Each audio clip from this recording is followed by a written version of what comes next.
Okay, we're going to continue this morning. This will be about the last one we do.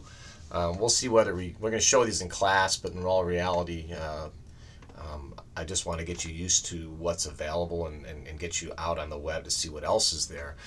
I'm going to show you now a raster-based program. So one of the key things we're going to want to do within AutoCAD is to realize quickly the difference between raster, dealing with kind of X's and O's, ons and offs, or just kind of a grid, or vector, which is what AutoCAD and a lot of the engineering programs you're going to deal with historically were.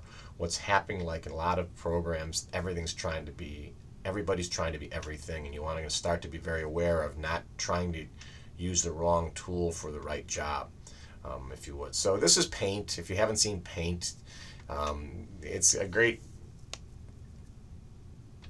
program, I guess. It's sit around. It's good enough that AutoCAD or that Microsoft has actually improved it with the latest version. So this is the older version. The latest version is on Vista 7. But what you can do in Paint basically is you can use a palette and then a set of tools. Obviously, when I started my Paint, if you notice there, in Paint my paper is pretty small. So I'm going to go File, New. I'm going to say Don't Save, and boy, that still is an awfully small. Who did that? I'm going to go ahead and change Resize and Skew. I'm going to make it 1000%, I guess. Up 500 doesn't let me do so. I'm going to go 500 here. Somehow I left this way too small, and I'll try it again. What you're noticing there, I'm trying to use the select tool here, and I don't know how to do it, so I'm going to kind of grab that. It's going to let me bring that. So that's the canvas. So Paint, basically, you've got a pencil, right? And if you notice that pencil, you can hold the Shift key and make that go straight. All right, so there's tools there. There is an eraser tool. There is a fill with color tool, which don't want to do. There's all kinds of stuff, and if you notice there, because I'm going to try that fill with color tool again, I'm going to go around in a circle. Whether or not you've got overlapping lines here, that's one thing we're going to avoid in CAD, but very often there's a lot of software that'll fix it for you. You see how it will fill in there. It found the edges. Here it didn't. And I'm going to go Edit, Undo. All right, so this here is a raster-based program. So even though you're putting a line down the page, if you actually zoom into that line, it's going to be little kind of dots. So especially you'll see that if you get with curves or something like this. I'm going to draw an ellipse here, right? So if you look at that, it's pixelized, and we'll talk about what pixelization is. But it's a great program because it's there, and when it's used in conjunction with a raster, in other words, if you can bring in something that you did in a program like AutoCAD or SketchUp or some of the other MicroStation, SolidWorks, you can kind of make some pretty good tracks, though we'll see there are other programs that do this as well. So you'll get some training in this, I think. If not, this is one of these sanctioned softwares. If you're completely blown away in CAD and you just don't want to deal with AutoCAD and its idiosyncrasies, sure, Paint's fine, but try to apply it to some engineering. So let's see here.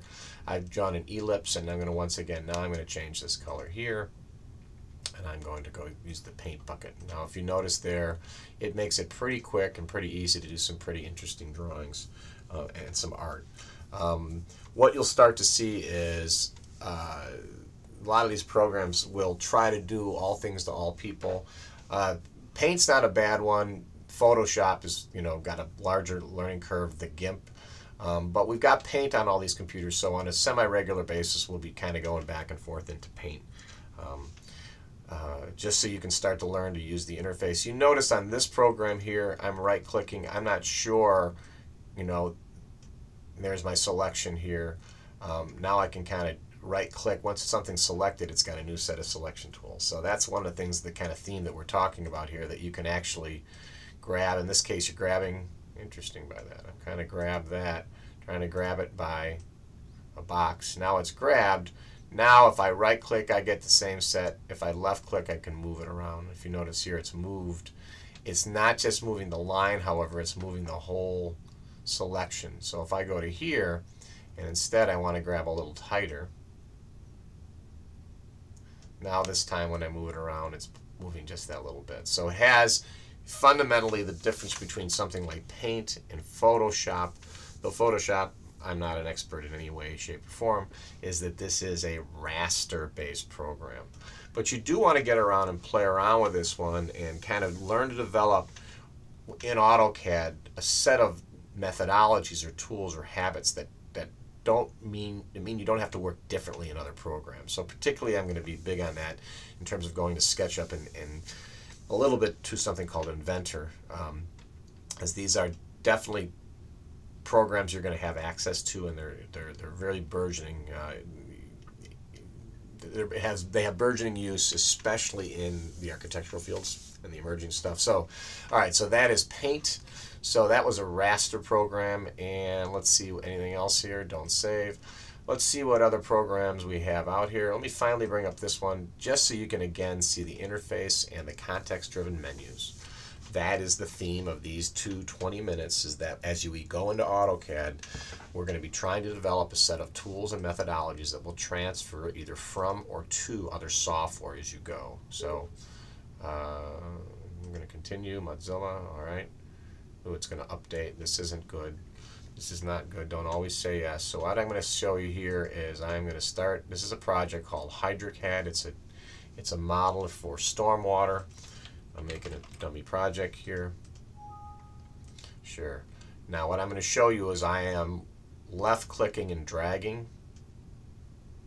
Left-clicking and dragging. I can select across. Select across. It's having a problem out here. Okay. Or I can hold the Shift key, right? See how I'm going back and forth? So they all don't act the same. But one thing that will make a difference, I'm right-clicking out in the middle of nowhere, and now I'm right-clicking over something. So that where you are clicking or right-clicking makes a big difference. I'll try the control. That doesn't doing anything, but there's going to be a difference in many of these programs. And the last thing to remember is that it's programmable, that you can change the mapping on the keys and on your mouse for a lot of these programs. So depending on how brave you are, we'll be doing some of that throughout the course, especially as we look to some of you who might want to kind of get started on two paths here as you are in either electrical power or down in renewable energy or in civil engineering. That you might want to kind of start to immediately try to draw some linkages to some of the other software you're going to use. So we'll take a look at what you use. I'm really curious about the Photoshop people. People who are gamers and the like, and how you have developed in your brain to using the mouse. So this here, just so you can know, I can edit that, right click. Can't leave this without putting in 1 acre of parking lot, right? That's sustainable. And putting a time of concentration, that's the time it takes the water to go down, 5 minutes, okay?